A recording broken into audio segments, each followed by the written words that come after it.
Hello everyone, welcome to all of you. Accounts masters channel में आपका स्वागत है। तो आज हम करेंगे 5 MCQs बिजनेस मैनेजमेंट पे। पिछले वीडियो में भी मैंने 5 MCQ कराए थे और उसके थ्रू कॉन्सेप्ट्स एंड कंटेंट्स वगैरह डेवलप किए थे। तो आज के वीडियो में भी हम यही कोशिश करेंगे कि क्वेश्चन के थ्रू ज़्यादा से ज़्यादा कॉन्सेप्ट क्लियर कर सके, ज़्यादा से ज़्यादा कंटेंट डेवलप कर सकें और ज़्यादा से ज़्यादा नॉलेज ले सकें। यही मकसद रहेगा इस वीडियो में भी। और जो भी मैं वीडियो के अंदर कंटेंट बताने वाला हूँ वो एग्ज़ाम पॉइंट ऑफ व्यू से बहुत ही ज़्यादा इम्पॉर्टेंट है, UGC नेट कॉमर्स के लिए, मैनेजमेंट के लिए भी और PGT कॉमर्स के लिए भी। तो मैं एक्सपेक्ट करता हूँ कि आप उसे अच्छे से पढ़ेंगे और नोट डाउन कीजिए या स्क्रीनशॉट ले लीजिए, जैसा भी आपको ठीक लगे। ठीक है, तो बहुत ही इम्पॉर्टेंट कॉन्सेप्ट्स हो गए और आपको उनके ऊपर क्वेश्चन मिलेंगे ही मिलेंगे, चाहे PGT कॉमर्स हो चाहे UGC नेट हो। ये अपने एक्सपीरियंस के बेसिस पे बोल रहा हूँ। ये मैंने बहुत बार देखा है कि PGT कॉमर्स जितने भी मैंने पेपर ऑब्जर्व किए हैं, UGC नेट के जो पेपर ऑब्जर्व किए हैं, उन सब में ये क्वेश्चन रेपिटेडली आ रहे हैं। ठीक है, तो इसलिए आपको इन क्वेश्चन के कॉन्सेप्ट्स, जो भी मैं कॉन्सेप्ट्स बता रहा हूँ, वो अच्छे से पढ़ने हैं। तो पहला क्वेश्चन स्टार्ट करते हैं। MBO स्टैंड्स फॉर, MBO का मतलब है management by options, management by objectives, management by objections, none of these. तो इसका आंसर है management by objectives, B option. ठीक है, इसका क्या आंसर है? Management by objectives, B option.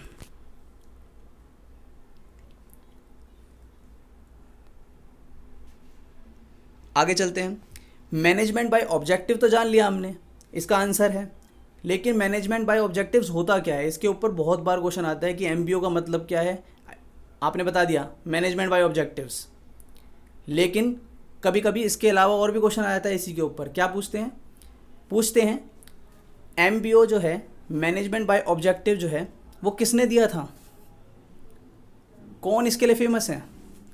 तो जो मैनेजमेंट बाय ऑब्जेक्टिव है, जिसे MBO बोलते हैं, also known as management by results, इसे हम MBR, मैनेजमेंट बाय रिजल्ट्स भी बोलते हैं। And was popularized by Peter Drucker, इसे सबसे पहले पीटर ड्रकर ने पॉपुलराइज्ड किया था अपनी बुक में, और उनकी बुक का नाम था प्रैक्टिस ऑफ मैनेजमेंट। 1954 में आई थी ये बुक। बहुत ही इंपॉर्टेंट है, कई बार ऐसे पूछेगा कि कौन पर्सन है जिन्होंने इसे पॉपुलर किया था मैनेजमेंट बाय ऑब्जेक्टिव को। तो किसने किया था? पीटर ड्रकर ने किया था, और उनकी बुक का नाम क्या था? Practice of management. 1954 में आई थी जो की बुक। ठीक है, उसके बाद इसका मतलब क्या होता है, इसका मीनिंग भी क्लियर होना चाहिए कि मैनेजमेंट बाय ऑब्जेक्टिव होता क्या है।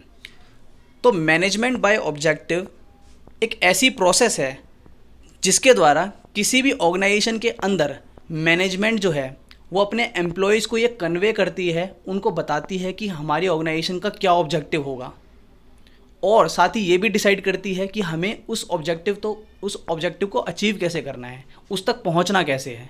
यही मैनेजमेंट बाय ऑब्जेक्टिव में बताया गया है। क्या बताया गया है? किसी भी ऑर्गेनाइजेशन के अंदर जो भी मैनेजमेंट है, जो भी मैनेजर्स हैं, वो इस तरीके से कन्वे करते हैं, वो बताते हैं अपने एम्प्लॉयज़ को, अपने मेंबर्स को, कि हमारा ऑब्जेक्टिव क्या है। ठीक है, ये सब बताने की प्रोसेस को ही क्या कहते हैं? Management by objective. और साथ ही उन्हें ये भी बताते हैं कि हमें उस ऑब्जेक्टिव तक पहुंचना कैसे है। तभी तो इसका नाम मैनेजमेंट बाय रिजल्ट है या मैनेजमेंट बाय ऑब्जेक्टिव है, कि हमारा मकसद क्या है और हमें उस मकसद को अचीव कैसे करना है, उसके रिजल्ट तक कैसे पहुंचना है। तो इसे कहते हैं मैनेजमेंट बाय ऑब्जेक्टिव। आगे बढ़ते हैं क्वेश्चन नंबर 2 पे। The combination of functional department with product और project organisation is known as. Functional department का कॉम्बिनेशन अगर हम कर दें किसके साथ? प्रोडक्ट या प्रोजेक्ट ऑर्गेनाइजेशन के साथ, तो उसे हम क्या बोलते हैं? Project organization, matrix organization, line and staff organization, या फंक्शनल ऑर्गेनाइजेशन। ठीक है, अब इस क्वेश्चन का आंसर जानने के लिए पहले तो हमें ये पता होना चाहिए कि ये फंक्शनल डिपार्टमेंट क्या है, ये प्रोजेक्ट ऑर्गेनाइजेशन या प्रोडक्ट ऑर्गेनाइजेशन क्या होता है, ये line and staff organization, functional organization, matrix organization, project organization, इनमें से ये क्या है, इनका मतलब क्या है, पहले ये क्लियर होना चाहिए। तो पहले इसके लिए मैं आपको बताता हूँ कि इसके ऊपर क्या कॉन्सेप्ट है, ये क्या चीज़ से आया है। तो सबसे पहले हम समझेंगे इसके लिए कि व्हाट इज़ ऑर्गेनाइजेशन स्ट्रक्चर। देखिए, किसी भी ऑर्गेनाइजेशन के अंदर इस तरीके का अरेंजमेंट लोगों का, मतलब ऑर्गेनाइजेशन की जो मैनेजमेंट है वो इस तरीके से अरेंज करेगी लोगों को, ऑर्गेनाइजेशन के मेंबर्स को, कि उनका ऑब्जेक्टिव या उनका गोल अचीव हो सके। अब आप बोलोगे ये मैं लोगों को अरेंज करने का मतलब क्या? लोगों को अरेंज करने का मतलब जो जितने भी पर्सन, जितने भी एम्प्लॉयज़ ऑर्गेनाइजेशन में वर्किंग है, उनका किस तरीके से वो काम करेंगे, कौन किसके अंडर काम करेगा, कौन किसको कम्युनिकेट करेगा, एक वे ऑफ वर्किंग बनाया जाता है ऑर्गेनाइजेशन के अंदर कि कौन किसका सुपीरियर है, कौन सुबॉर्डिनेट है, कौन किसको इंस्ट्रक्शंस देगा, कौन किसको फॉलो करेगा, कौन किसको रिपोर्ट देगा। पूरा एक स्ट्रक्चर, एक ढांचा बनाया जाता है ऑर्गेनाइजेशन के अंदर, वर्किंग का, काम करने का एक तरीका बनाया जाता है। उस तरीके को ही क्या कहते हैं? ऑर्गेनाइजेशन स्ट्रक्चर कहते हैं। तो organization structure is a systematic arrangement of people, लोगों को सिस्टमैटिकली अरेंज करना, वर्किंग फॉर द ऑर्गेनाइजेशन, जो कि ऑर्गेनाइजेशन में काम करते हैं, in order to achieve certain goal achieve करने के लिए लोगों को अरेंज करना ऑर्गेनाइजेशन में जो काम करते हैं, ताकि ऑर्गेनाइजेशन का गोल अचीव हो सके, इस तरीके से उन्हें अरेंज करना, इसे कहते हैं organization structure. Forms of organization structure कितने प्रकार के होते हैं? फॉर्म्स ऑफ ऑर्गेनाइजेशन स्ट्रक्चर जो है वो 6 प्रकार के होते हैं। एक लाइन ऑर्गेनाइजेशन, एक है functional organization, line and staff organization, project organization, matrix organization, committee organization. ये 6 तरीके के ऑर्गेनाइजेशन स्ट्रक्चर होते हैं। ठीक है, अब हम वन बाय वन एक एक करके देखते हैं कि इन ऑर्गेनाइजेशन स्ट्रक्चर में क्या क्या होता है। सबसे पहले लाइन ऑर्गेनाइजेशन। लाइन ऑर्गेनाइजेशन एक ऐसी ऑर्गेनाइजेशन स्ट्रक्चर है जहाँ पे अथॉरिटीज़ जो है वो टॉप टू बॉटम आती है, मतलब सुपीरियर से सुबॉर्डिनेट में आती है। जो भी सुपीरियर काम कर रहे हैं वो अपने एम्प्लॉय को अथॉरिटी पास ऑन करती है, वो एक स्ट्रेट लाइन में ट्रांसफ़र होती है अथॉरिटी। कहाँ से? Top to bottom straight line में आती है। ठीक है, उसे कहते हैं लाइन ऑर्गेनाइजेशन। लाइन ऑर्गेनाइजेशन नाम भी कैसे पड़ा है? स्ट्रेट लाइन में अथॉरिटी पास ऑन होती है सुपीरियर से सुबॉर्डिनेट में। सबसे पुराना और सबसे सिंपल ऑर्गेनाइजेशन स्ट्रक्चर है लाइन ऑर्गेनाइजेशन। पेपर में कई बार पूछता है, यूजीसी नेट में भी आया हुआ है क्वेश्चन और पीजीटी कॉमर्स में भी आया हुआ है क्वेश्चन, कि कौन सा स्ट्रक्चर जो है वो ओल्डेस्ट और सिंपलेस्ट है। ओल्डेस्ट करके आया था कि कौन सा स्ट्रक्चर जो है वो ओल्डेस्ट स्ट्रक्चर है, तो जी लाइन ऑर्गेनाइजेशन स्ट्रक्चर सबसे पुराना स्ट्रक्चर है। ठीक है, आगे बढ़ते हैं। फंक्शनल ऑर्गेनाइजेशन, एक कंपनी के अंदर जितने भी एक्टिविटीज़ होती हैं, प्रोडक्शन, सेल, मार्केटिंग, जितना भी, उन एक्टिविटीज़ के अंदर बहुत सारे काम होते हैं। प्रोडक्शन में बहुत सारे काम है, कोई खरीद के लाता है, कोई फैक्ट्री के अंदर डालता है, कोई सेल करता है, कोई क्या, मतलब बहुत सारे काम होते हैं ऑर्गेनाइजेशन के अंदर। तो जितना भी काम है ऑर्गेनाइजेशन का, उनके फंक्शन के अकॉर्डिंग, उनके काम के अकॉर्डिंग उनको अलग डिपार्टमेंट में डाल दिया जाता है। मतलब प्रोडक्शन से रिलेटेड जितना भी काम है उसे प्रोडक्शन डिपार्टमेंट में, सेल से रिलेटेड काम जितना भी है उसे सेल डिपार्टमेंट में।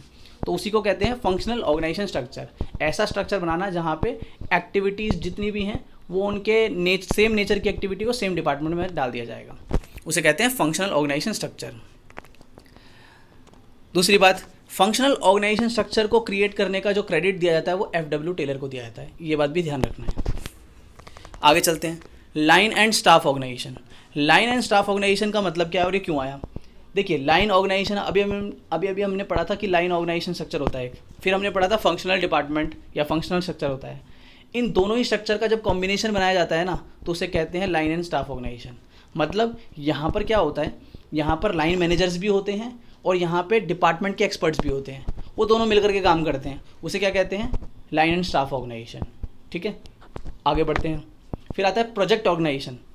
प्रोजेक्ट ऑर्गेनाइजेशन स्ट्रक्चर एक ऐसा स्ट्रक्चर है जहाँ पे ये एक टेम्पररी स्ट्रक्चर है, जिसे इसलिए बनाया जाता है कि कोई स्पेसिफिक प्रोजेक्ट मिल गया या कोई स्पेसिफिक टास्क मिल गया ऑर्गेनाइजेशन को, तो वहाँ पर अलग अलग डिपार्टमेंट के जो एक्सपर्ट हैं उनकी ज़रूरत पड़ती है उस काम को करने के लिए, क्योंकि ये टेम्पररी प्रोजेक्ट है, थोड़े टाइम के लिए मिला है, तो हम अच्छे से अच्छे करना चाहते हैं उस काम को जल्दी से जल्दी। तो जितने भी डिपार्टमेंट हमारे ऑर्गेनाइजेशन के अंदर हैं, उनके जो एक्सपर्ट्स हैं उनको हम अपॉइंट करके काम करवा लेते हैं। तो ये टेम्पररी स्ट्रक्चर बनाया जाता है, अरेंजमेंट करके बनाया जाता है। उनका एक प्रोजेक्ट मैनेजर बनाया जाता है, उनमें से एक, जितने भी डिपार्टमेंट के हेड हैं उनमें से एक प्रोजेक्ट मैनेजर बनाया जाता है। ठीक है, ये हो गया प्रोजेक्ट ऑर्गेनाइजेशन। आगे बढ़ते हैं। मैट्रिक्स या ग्रिड ऑर्गेनाइजेशन, इसे हम हाइब्रिड ऑर्गेनाइजेशन स्ट्रक्चर भी बोलते हैं। ये जो स्ट्रक्चर बनता है वो combining the project organization structure and functional organization structure, मतलब प्रोजेक्ट ऑर्गेनाइजेशन स्ट्रक्चर को और फंक्शनल ऑर्गेनाइजेशन स्ट्रक्चर को कंबाइन करके इसको बनाया जाता है, मैट्रिक्स को। और ये एक परमानेंट ऑर्गेनाइजेशन स्ट्रक्चर है जिसे स्पेसिफिक प्रोजेक्ट के लिए बनाया जाता है और कोई टीम ही बनाती है इसे। ठीक है, ये इसके लिए भी एक टीम बनाई जाती है जो कि स्पेशलिस्ट होते हैं और जिन्हें डिफरेंट फंक्शनल डिपार्टमेंट के अंदर से चुना जाता है। तो इसमें एक तरीके से जो भी प्रोजेक्ट ऑर्गेनाइजेशन स्ट्रक्चर है वो भी है, साथ ही फंक्शनल स्ट्रक्चर जो है वो भी मिक्स किया हुआ है, तो इसे कहते हैं मैट्रिक्स ऑर्गेनाइजेशन स्ट्रक्चर। फिर हम आते हैं last, committee organization. It is a form of staff organization form for giving specialized advice to line managers. जो लाइन मैनेजर्स होते हैं ना, जो लाइन ऑर्गेनाइजेशन थी, उनको एडवाइस करने के लिए स्ट्रक्चर बनाया जाता है। कमिटी बनाई जाती है 2 से 4 लोगों की, ठीक है, 2 लोग 4 लोग 6 लोगों की एक टीम बनाई जाती है, 2 से ज़्यादा होते हैं। उनको सिलेक्ट किया जाता है ऑर्गेनाइजेशन के अंदर से, और उनको इसलिए अपॉइंट किया जाता है कि वो लाइन मैनेजर्स को थोड़ा सा गाइडेंस दे दें, उनको थोड़ा एडवाइस दें, इसलिए इनको बनाया जाता है। अब ये पूछ रहे हैं कि क्वेश्चन क्या था। क्वेश्चन में पूछा था कि फंक्शनल डिपार्टमेंट को अगर हम कंबाइन करें प्रोजेक्ट ऑर्गेनाइजेशन से या प्रोडक्ट ऑर्गेनाइजेशन से, तो उसे हम क्या कहते हैं, याद आ रहा है? तो इसे हम क्या कहते हैं, मैट्रिक्स ऑर्गेनाइजेशन कहते हैं। देखिए मैट्रिक्स ऑर्गेनाइजेशन में क्या है, combine the project organization structure with functional department, functional structure. Project organization को हम किससे मिलाते हैं, फंक्शनल ऑर्गेनाइजेशन से मिलाते हैं, तो उसे हम क्या कहते हैं, matrix.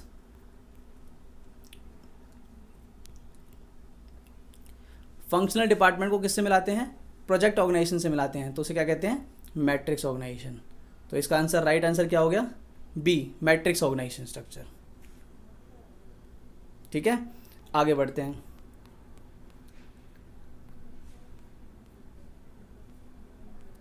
So next question is zero base budgeting was first introduce in. Zero base budgeting पहली बार कहाँ इंट्रोड्यूस हुआ था? तो इसका आंसर जो है हमारा वो है यूएसए। अब जानते हैं कि यूएसए कैसे, क्यों है। देखिए ज़ीरो बेस बजटिंग जो है, जिसे ZBB, ये भी PGT कॉमर्स में आया हुआ है ये क्वेश्चन, ठीक है। तो ज़ीरो बेस बजटिंग ZBB जिसे बोलते हैं शॉर्टकट में, ये एक न्यू अप्रोच है बजटिंग की, जिसे पहली बार इंट्रोड्यूस किया था पीटर फेयर ने 1970 में यूनाइटेड स्टेट्स में, ठीक है। ये किस तरीके की बजटिंग प्रोसेस है जहाँ पर मैनेजर जो होता है उसको पूरे बजट को, एंटायर बजट को डिटेल में बनाना होता है, जस्टिफाई करना होता है बिल्कुल ज़ीरो से, ज़ीरो बेस लेकर के, फ्रॉम स्क्रैच, और डिटेल में बनाना होता है। So it is defined as operative planning and budgeting process. ये एक ऑपरेटिव प्लानिंग है और बजटिंग प्रोसेस है जहाँ पर मैनेजर को पूरे बजट को स्क्रैच से, मतलब ज़ीरो बेस से लेकर के बनाना होता है डिटेल में। और यहाँ पर जो मैनेजर होता है उसके ऊपर बर्डन भी होता है प्रूव करने का, जितने भी उसने खर्चे किए हैं, जितना भी पैसा उसने स्पेंड किया है, उसका प्रूफ देना भी मैनेजर को पड़ता है। तो उसे कहते हैं ज़ीरो बेस बजटिंग। 1970 में पीटर फेयर ने यूनाइटेड स्टेट्स में इसको बनाया था, ठीक है। आगे बढ़ते हैं। नेक्स्ट क्वेश्चन है, principle of esprit de corps was given by. Principle of esprit de corps किसने दिया था? तो principle of esprit de corps जो दिया था वो दिया था हेनरी फ्योल ने।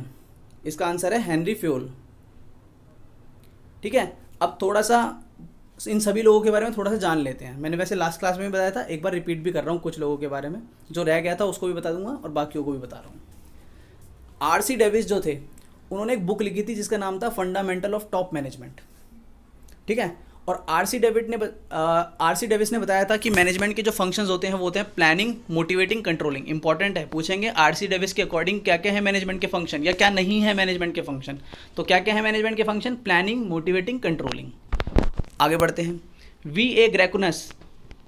ग्रेकुनस ने क्या किया था? इन्होंने थ्योरी बनाई थी on span of management. Span of management के ऊपर इन्होंने थ्योरी बनाई थी, जिस थ्योरी का नाम क्या था? सुपीरियर सुबॉर्डिनेट थ्योरी नाम से फेमस था। तो V.A. ग्रेकुनस ने क्या किया था? सुपीरियर सुबॉर्डिनेट थ्योरी दी थी। कून्स एंड ऑर्डनेल ने मैनेजमेंट के फंक्शंस के बारे में बताया था। इन्होंने बोला था मैनेजमेंट के फंक्शंस जो होते हैं ना, वो होते हैं planning, organizing, staffing, directing and controlling, ठीक है। आगे बढ़ते हैं। हेनरी फ्योल ने 14 प्रिंसिपल्स ऑफ मैनेजमेंट दिए थे, जिसमें एस्प्रेट डी कॉर्प्स भी था लास्ट प्रिंसिपल। इन्हें हम फादर ऑफ मॉडर्न मैनेजमेंट और father of management studies and thoughts के नाम से जानते हैं। और इन्होंने भी बोला था कि मैनेजमेंट के फंक्शन जो होते हैं वो होते हैं planning, organizing, commanding, coordinating and controlling. ये इन्होंने मैनेजमेंट के फंक्शन बनाए थे। आई होप आपको ये क्वेश्चन क्लियर हो गया होगा। आगे बढ़ते हैं। Span of management refers to, ये हमारा नेक्स्ट क्वेश्चन है। स्पैन ऑफ मैनेजमेंट का मतलब क्या होता है? तो स्पैन ऑफ मैनेजमेंट का मतलब होता है number of manager, term of service of management, number of subordinates under a superior, कितने सुबॉर्डिनेट्स एक सुपीरियर के अंडर काम कर सकते हैं, number of members in a top management. इसका आंसर है number of superior under number of subordinates under a superior, C option. क्योंकि स्पैन ऑफ मैनेजमेंट का मतलब ही ये होता है कि एक सुपीरियर जो है, मतलब जो एक टॉप जो भी लेवल पे काम कर रहा है, सुपीरियर जो है, सुपरवाइज़र जो है, उसके अंडर कितने लोग काम कर रहे हैं, उसके सुबॉर्डिनेट्स कितने हैं, उनकी काउंटिंग, यही होता है स्पैन ऑफ मैनेजमेंट, कि उसका मैनेजमेंट का स्पैन कितना है, मतलब कितने लोगों को वो मैनेज करता है। ठीक है, तो यहाँ पर हमारे ये 5 MCQs कंप्लीट हुए और मैंने कोशिश की थी इसमें ज़्यादा से ज़्यादा आपको क्वेश्चंस बना सकूँ, इसके अंदर से कंटेंट बना सकूँ। यही कोशिश के साथ मैंने आज बिज़नेस मैनेजमेंट के 5 MCQ कराए थे। तो मैं आगे भी ये वीडियो जारी रखूँगा, अकाउंट्स की भी बनाऊँगा, बट मैं एक्सपेक्ट करता हूँ कि सब्सक्राइब करें और सब्सक्रिप्शन दीजिए, उससे खुशी मिलती है और मन करता है और अच्छे से और ज़्यादा मेहनत करने का। ठीक है, तो थैंक यू वेरी मच।